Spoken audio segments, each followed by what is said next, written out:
मोगाच्यानो आतां आमी शिंपेंतलीं मोतयां आयकुया. एकटो शिकलेलो क्रिस्तांव तरणाटो आसलो. खूब कडेन ताणें कामा खातीर अर्ज केली पूण काम मेळ्ळें ना. सामको निराशी जालो. एक दीस इगर्जेक गेलो आनी थंय मागणें करून ताणें देवाक म्हणलें, सायबा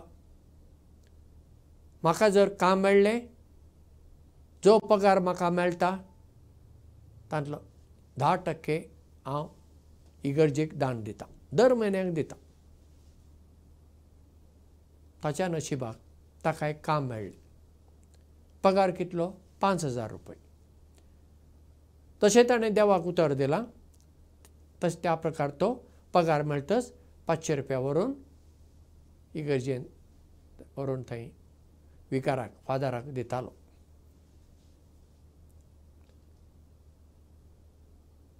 दोन वर्सां उपरांत ताका प्रमोशन जावन बडती मेळ्ळी आनी ताचो पगार 10,000 जालो. आतां 10,000 जालो म्हणटच 10% दिता म्हूण देवाक उतर दिल्लें 1,000 रुपये तो व्हरून इगर्जेच्या विकाराक दितालो. अशें चल्लें. अशें जाता जाता कांय वर्सांनी तो त्या कंपनीचो डिप्युटी मॅनेजर जालो. व्हडले पदवेर पावलो. आतां ताचो पगार म्हयन्याक 2 लाख रुपये. आतां ताणें 10% दिवंक जाय. 2 लाखाचे 10% म्हणजे 20,000 रुपये.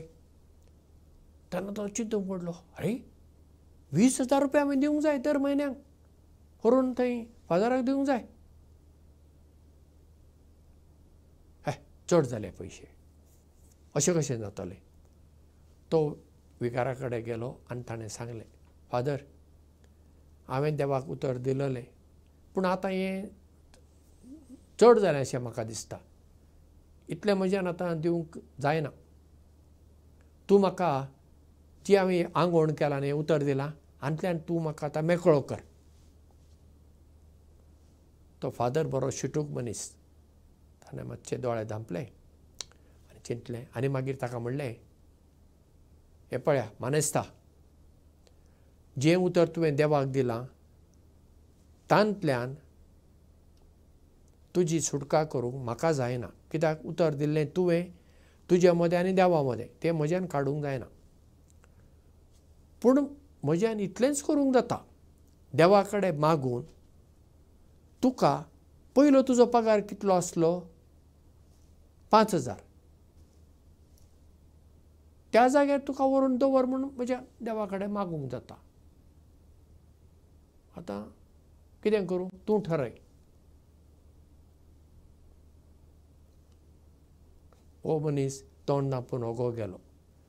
पळया, जेन्ना ताका 5,000 रुपये मेळटाले तो 10% 500 रुपये दितालो. जेन्ना ताचो पगार 10,000 जालो 10% 1,000 रुपये दितालो आनी तशें ताचो पगार वाडत गेलो आनी तो 10% दितालो. आतां ताचो पगार 2 लाख जाला आनी 10% म्हणजे 20,000. ताच्यान दिवंक जाता आसलें. कित्याक 5,000चे 10% आनी 2 लाखाचे 10%च न्हय, टक्के कांय वाडोवंक ना. कित्याक हो मनीस बदल्लो इतल्याक ताची आशा पयशांचेर गेली.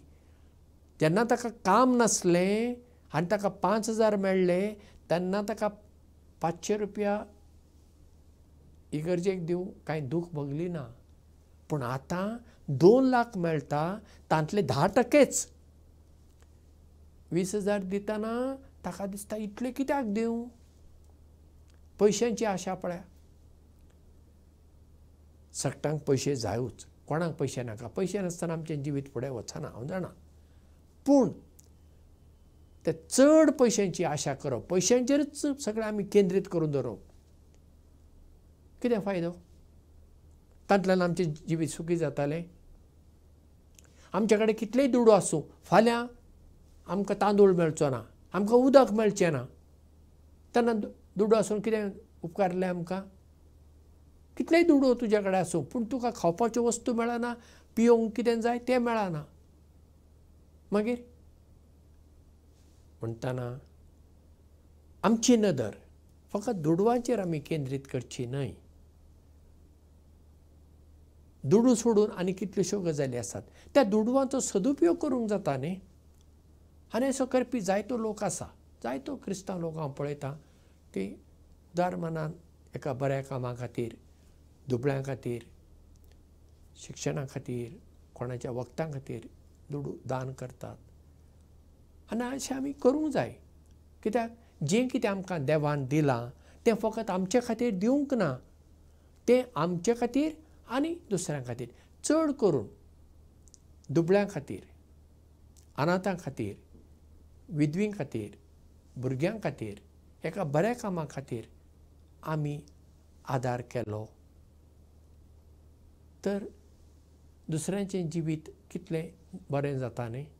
जशें आमचें जिवीत सुखी आसूंक जाय ही आमची आशा, तशेंच आमी दुसऱ्यांचें जिवीत सुखी करुया न्ही. हांव जेवताना, पोटभर जेवताना तर एक भुकेल्लो मनीस येता, म्हजें इल्लें जेवण ताचे सांगाता वांटून घेवंक जाता न्ही, जाता मू. म्हणटना आमी आमचे कडेन कितें आसा तें वांटून घेवपी मनशां जावया.